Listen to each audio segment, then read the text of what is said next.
ಎದ್ದಳು ತಾಯಿ ಬೇಗ. ಎಷ್ಟೊತ್ತಾಯ್ತು ನೋಡು. ನೀನ್ ತುಂಬಾ ಡ್ರಾಮಾ ಮಾಡ್ತಿದ್ಯಾ. ಎದ್ದು ಬಂದ್ ನನ್ ಹೆಲ್ಪ್ ಮಾಡು.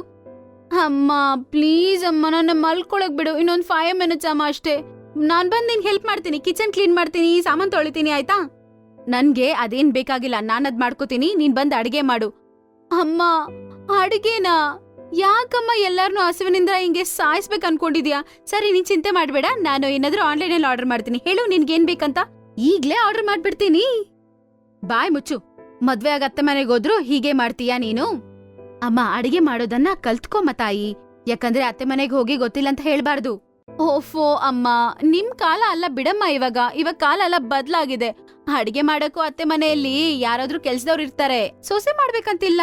ಇದೇ ರೀತಿ ಒಂದೊಂದ್ ಸಲನು ಏನೋ ಒಂದ್ ಮಾತನ್ನ ಹೇಳಿ ಅವಳು ಅಡಿಗೆ ಮಾಡೋದ್ ಕಲ್ತ್ಕೋದೆ ಎಸ್ಕೇಪ್ ಆಗ್ತಿದ್ಲು. ಊರ್ಮಿಳಾ ಅವ್ರ ಅಪ್ಪ ಅಮ್ಮನಿಗೆ ಒಬ್ಳೆ ಮಗಳಾಗಿದ್ಲು.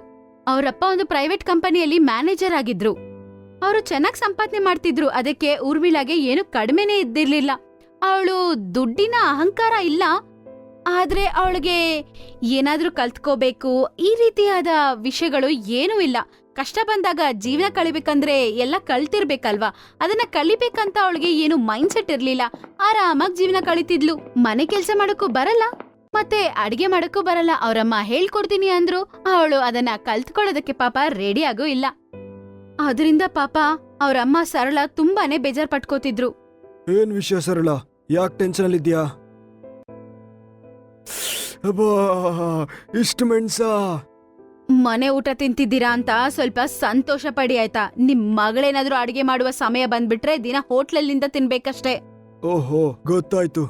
ಸರಳ, ಯಾಕೆ ಕೋಪ ಮಾಡ್ಕೊಳ್ತೀಯಾ? ಬಿಟ್ಬಿಡು, ಮಗು ಅದು. ಮದ್ವೆ ಸಮಯ ಬಂದಾಯ್ತು ರೀ ನಿಮ್ ಮಗಳಿಗೆ. ಇನ್ನು ಅವಳು ಚಿಕ್ಕ ಮಗು ತರ ಸುತ್ತಾಡ್ತಿದ್ದಾಳೆ. ಏನ್ ಮಾಡೋದು ಅಂತ ಅರ್ಥ ಆಗ್ತಿಲ್ಲ. ಅತ್ತೆ ಮನೆಗೆ ಹೋಗಿ ಏನ್ ಮಾಡ್ತಾಳೋ ಏನು. ಅರೆ ನಿಲ್ಸಮ್ಮ, ಎಷ್ಟು ಆಲೋಚನೆ ಮಾಡ್ತೀಯಾ? ನಿನ್ನಾಗೆ ಅವಳಿಗೆ ಫುಡ್ ಮಾಡೋ ಹುಚ್ಚಿಲ್ಲ. ಏನ್ ಮಾಡೋದು? ಅವಳ ಗಂಡನ್ ಮನೆ ವಿಷಯದಲ್ಲಿ ನೀನ್ ಟೆನ್ಷನ್ ಮಾಡ್ಕೊಳ್ಬೇಡ. ನಾನು ಅವಳಿಗೆ ಒಳ್ಳೆ ಪರಿವಾರ ಹುಡುಕ್ತೀನಿ. ಅಲ್ಲ, ಅವಳು ಕೆಲ್ಸಾನೇ ಮಾಡಂಗಿರಲ್ಲ, ರಾಣಿಯಾಗಿರ್ತಾಳೆ. ಹಾ ರೀ, ಇದೆಲ್ಲ ಮಾತಾಡೋದಕ್ಕೆ ಹೇಳೋದಕ್ಕೆ ಸರಿಯಾಗಿರುತ್ತೆ, ಕೇಳೋದಕ್ಕೂ ತುಂಬಾ ಚೆನ್ನಾಗಿದೆ. ಆದ್ರೆ ರಿಯಾಲಿಟಿಯಲ್ಲಿ ಇದೆಲ್ಲ ನಡೆಯೋದಿಲ್ಲ ರೀ. ಅಡಿಗೆ ಮಾಡೋದ್ ಕಲ್ತ್ಕೊಂಡ್ರೆ ಏನ್ ತಪ್ಪು ಹೇಳಿ? ಕಲ್ತ್ಕೊಂಡ್ರೆ ಅವಳಿಗೆ ತುಂಬಾ ಒಳ್ಳೇದಲ್ವಾ? ಸರಳ ಎಷ್ಟೇ ಹೇಳಿದ್ರು ಅವರು ಅದನ್ನ ಕೇಳೋ ಪರಿಸ್ಥಿತಿಯಲ್ಲಿ ಇಲ್ಲ. ಅವರಪ್ಪ ಅವಳಿಗೆ ಅರ್ಥ ಮಾಡ್ಸೋ ಸ್ಟೇಜಲ್ಲಿ ಇಲ್ಲ, ಅವಳು ಅದನ್ನ ಅರ್ಥ ಮಾಡ್ಕೊಳ್ಳೋ ಸ್ಟೇಜಲ್ಲಿ ಇಲ್ಲ. ಮತ್ತೆ ಸ್ವಲ್ಪ ದಿನ ಆದ್ಮೇಲೆ ಒಂದು ಒಳ್ಳೆ ಹುಡುಗನ ನೋಡಿ ಮದ್ವೆ ಮಾಡ್ತಾರೆ. ಅವ್ರ ಮನೆಯಲ್ಲಿ ಏನು ಕಡಿಮೆನೇ ಇಲ್ಲ. ಬಾ ತಾಯಿ. ಊರ್ಮಿ ಬಂದ್ಬಿಟ್ಯಾ? ಬೇಗ ಹೋಗಿ ಸ್ನಾನ ಮಾಡ್ಕೊಂಡ್ ರೆಡಿ ಆಗ್ಬಿಟ್ ಬಾ, ಸರಿನಾ? ಅಡ್ಗೆ ಮಾಡ್ಬೇಕಾಗುತ್ತೆ, ಯಾಕಂದ್ರೆ ನಮ್ಮ ಮನೆಗ್ ನೆಂಟ್ರು ಬರ್ತಿದಾರೆ. ಮಾಮಾಜಿಗೆ ಊಟ ಮಾಡೋದಂದ್ರೆ ತುಂಬಾ ಇಷ್ಟ.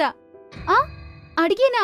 ನಾನ್ ಅಡ್ಗೆ ಮಾಡ್ಬೇಕಾ? ಅದು ಕೆಲ್ಸದವ್ರು ಇದಾರಲ್ವಾ? ಇದಾರೆ. ಅವರು ನಿನ್ಗೆ ಸಹಾಯ ಮಾಡ್ತಾರಷ್ಟೇ. ಅಡ್ಗೆ ಎಲ್ಲ ನೀನೇ ಮಾಡ್ಬೇಕು ತಾಯಿ, ಸರಿನಾ? ಅದು ಕೆಲ್ಸದವ್ರು ಮಾಡುವ ಅಡ್ಗೆ ಎಲ್ಲ ನಾವು ತಿನ್ನಲ್ಲಮ್ಮ.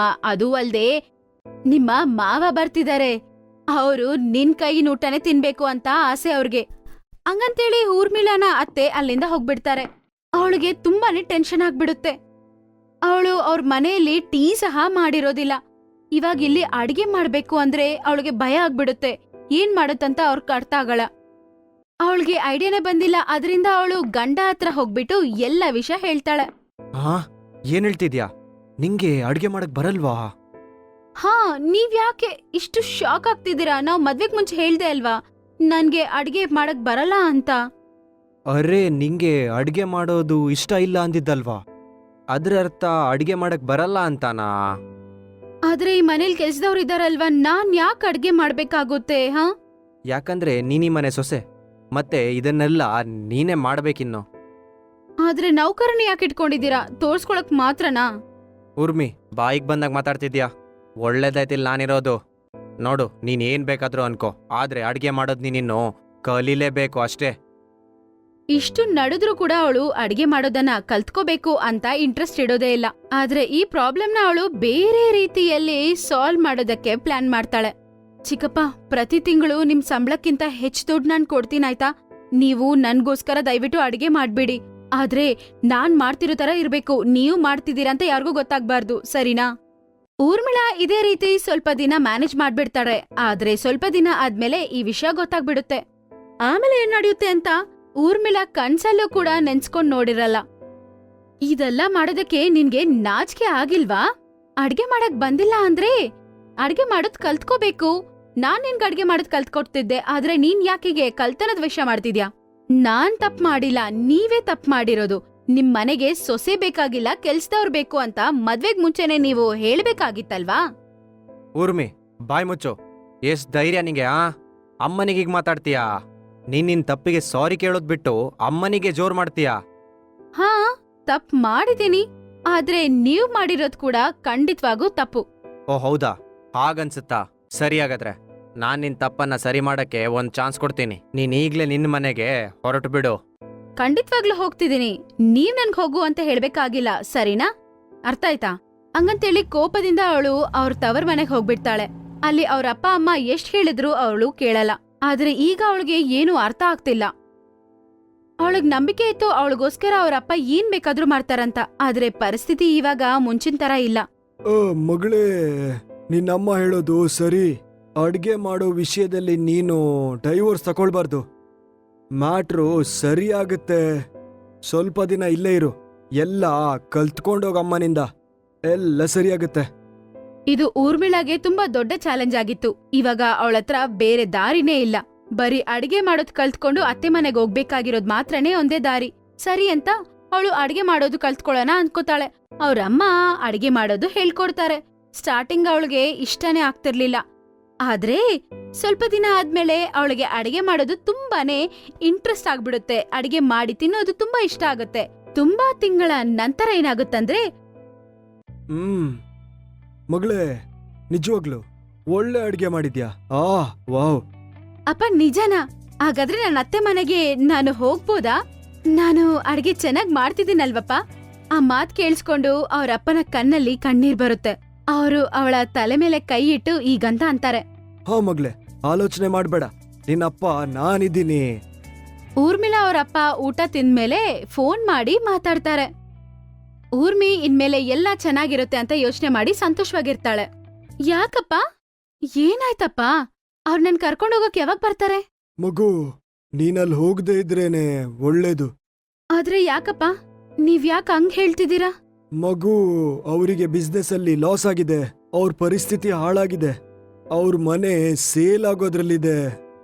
ನೀನ್ ಇಲ್ಲೇ ಇದ್ರೆ ಒಳ್ಳೇದು. ಅಯ್ಯೋ ಬೇಡ ಅಪ್ಪ, ನಾನು ಆಲ್ರೆಡಿ ಒಂದ್ಸಲ ಅಲ್ಲಿಂದ ಬಂದು ತುಂಬಾ ದೊಡ್ಡ ತಪ್ಪು ಮಾಡ್ಬಿಟ್ಟೆ. ಮತ್ತೆ ಅದರ್ ಮಾಡಲ್ಲ. ಹಂಗಂತೇಳಿ ಊರ್ಮಿ ಅವಳ ಮನೆಗೆ ಅಲ್ಲಿಂದ ಹೋಗ್ಬಿಡ್ತಾಳೆ. ಅವಳು ಅತ್ತೆ ಮನೆಗ್ ಹೋಗ್ಬಿಡ್ತಾಳೆ. ಅದರ ನಂತರ ಅವಳು ಮಾಡೋ ಕೆಲ್ಸ ಯಾರೂ ನಂಬಲ್ಲ. ಅವಳ ಮನೆಗೋಸ್ಕರ ಅವಳು ಒಂದು ಟಿಫನ್ ಸೆಂಟರ್ನ ಓಪನ್ ಮಾಡ್ತಾಳೆ.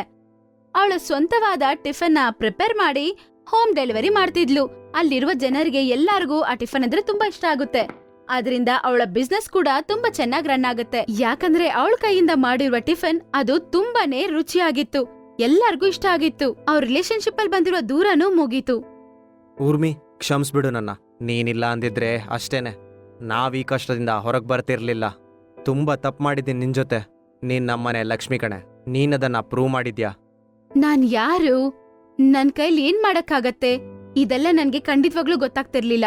ಅವತ್ತಿನ ದಿನ ನಡೆದಿದ್ ವಿಷಯದಿಂದಾನೇ ಇವತ್ ನಾನ್ ಯಾರಂತ ನನ್ಗೆ ಅರ್ಥ ಆಯ್ತು ರೀ. ನಡೆದ ಎಲ್ಲಾನು ಒಳ್ಳೇದಕ್ಕೋಸ್ಕರ ಅಂತ ಅನ್ಕೊಳ್ಳೋಣ. ಊರ್ಮಿಳಾ ಪೂರ್ತಿಯಾಗಿ ಬದ್ಲಾಗಿದ್ಲು. ಅವಳಿಗೆ ಅವಳು ಮಾಡಿರುವ ತಪ್ಪು ಅರ್ಥ ಆಗತ್ತೆ. ಮತ್ತೆ ಅವಳಿಂಗ್ ಮಾಡ್ಬಾರ್ದಂತ ಅನ್ಕೋತಾಳೆ. ಅದೂ ಅಲ್ದೆ ಅವರ ಮನೆಯಲ್ಲಿರುವ ಎಲ್ಲಾರನ್ನು ತುಂಬಾ ಸಂತೋಷವಾಗಿ ನೋಡ್ಕೊಂಡು ಅವಳು ಸಂತೋಷವಾಗಿರ್ತಾಳೆ.